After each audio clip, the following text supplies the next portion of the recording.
আসসালামু আলাইকুম। সকলেই কেমন আছেন? আশা করি ভালোই আছেন। আমাকেও আল্লাহ তাআলা যথেষ্ট ভালো রাখছে। তো আজকে আমি কথা বলব Realme C17 নিয়ে। Realme C17 নিয়ে বাংলাদেশে খুব আলোচনা চলছে। কারণ এটি প্রথম কোনো ফোন যেটি বাংলাদেশে গ্লোবালি লঞ্চ হয়েছে। অর্থাৎ এটি বাংলাদেশে রয়েছে, অন্য কোনো দেশে নেই। বিষয়টি অনেক এক্সাইটিং। এবং এই Realme C17 এর দাম নির্ধারণ করা হয়েছে ৳১৫,৯৯০ এবং এই দামে এতে ইউজ করা হয়েছে 90 হার্টজ রিফ্রেশ রেট।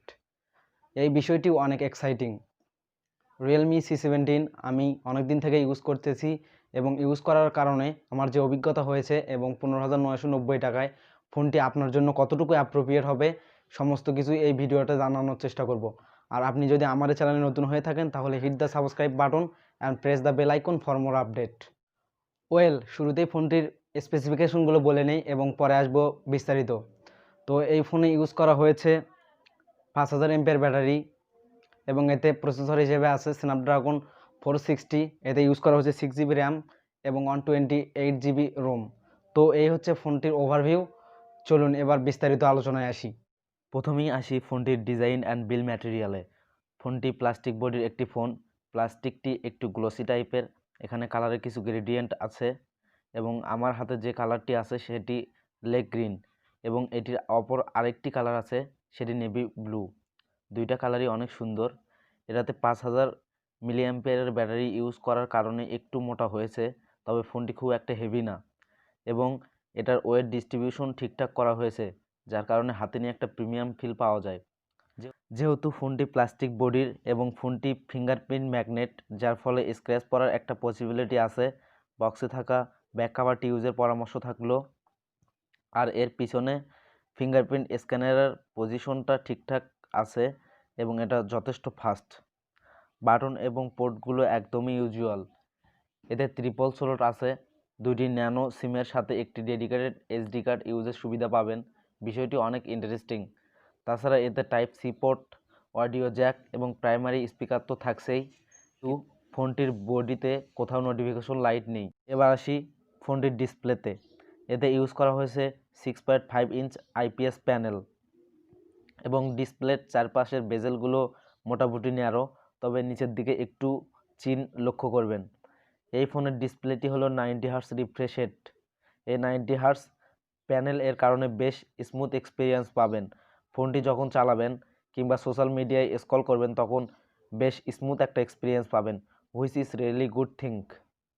এটাতে ইউজ করা হয়েছে 6GB র্যাম এবং 128GB ইন্টারনাল স্টোরেজ এবং এতে প্রসেসর হিসেবে ইউজ করা হয়েছে স্ন্যাপড্রাগন 460 এবং এতে সিপিইউ হিসেবে রয়েছে 1.8 গিগাহার্জের অক্টাকোর প্রসেসর এবং এতে রান করবে অ্যান্ড্রয়েডের সর্বশেষ ভার্সন অ্যান্ড্রয়েড 10। এই অ্যান্ড্রয়েড 10 ইউজ করার কারণে এই ফোনটিতে অনেক গুরুত্বপূর্ণ ফিচার পেয়ে যাবেন। এবার আসি ফোনটির ক্যামেরায়।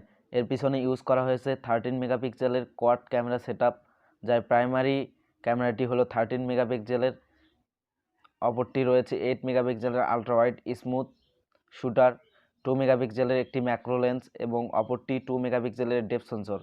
ডে লাইটে কিংবা প্রপার লাইটে এই ক্যামেরা থেকে অনেক ভালো মানের ছবি পাওয়া যায়। এটাতে যে ডেপথ সেন্সর ইউজ করা হয়েছে সেটি দিয়ে পোর্ট্রেইট শটগুলো অনেক সুন্দর আসে, তবে লো লাইটে তেমন ভালো ছবি পাওয়া যায় না। এবার আসি সামনের ক্যামেরায়। এর সামনে ইউজ করা হয়েছে 8 মেগাপিক্সেলের 5 হোল ক্যামেরা, যেটি দিয়ে মোটামুটি ভালো মানের ছবি আপনারা পেয়ে যাবেন। এই ক্যামেরা দিয়ে পোর্ট্রেইট শটগুলো অনেক ভালো মানের ছবি পাওয়া যায়। এই ফোনটিতে ব্যাটারি হিসেবে ইউজ করা হয়েছে 5000 এমপিআরের ম্যাসিভ ব্যাটারি এবং এই ব্যাটারিকে চার্জ করার জন্য বক্সের ভিতর ইনক্লুড করা হয়েছে 18 ওয়াটের ফাস্ট চার্জার, যেটি দিয়ে এই ফোনটি ফুল চার্জ করতে 2 থেকে 2.5 ঘন্টা সময় লাগবে। এবং যদি এই ফোনটির ব্যাটারি ব্যাকআপ নিয়ে আমি কথা বলি তাহলে নর্মাল ইউজে প্রায় 1.5 দিনের মতো ব্যাকআপ পাবেন।